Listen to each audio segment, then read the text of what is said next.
அஸ்ஸலாமு அலைக்கும் வரஹ்மத்துல்லாஹி வபரகாத்துஹு. தினமும் ஒரு துஆ.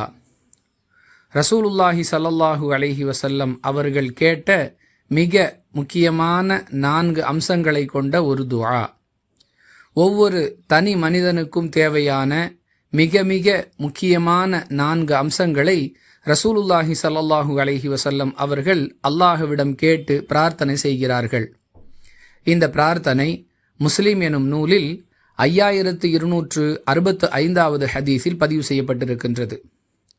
அல்லாஹும்ம இன்னி அஸ்அலுகல் ஹுதா வத்துகா வல் அஃபாஃப வல் கினா.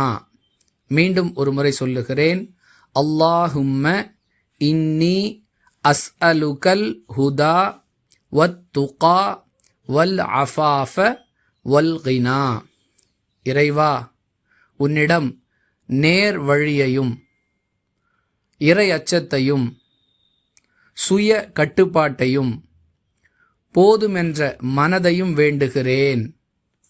இது அந்த பிரார்த்தனையின் பொருளாகும். நேர்வழி, இறையச்சம், சுய கட்டுப்பாடு, போதுமென்ற மனம் ஆகிய 4 அம்சங்களை அல்லாஹ்விடம் கேட்கக்கூடிய பிரார்த்தனை. அல்லாஹும்ம இன்னி அஸ்அலுகல் ஹுதா வத்துகா வல் அஃபாஃப வல் கினா. வாஹிர் தஅவானா அனில் ஹம்துலில்லாஹி ரப்பில் ஆலமீன். அஸ்ஸலாமு அலைக்கும் வரஹ்மத்துல்லாஹி வபரகாத்துஹு.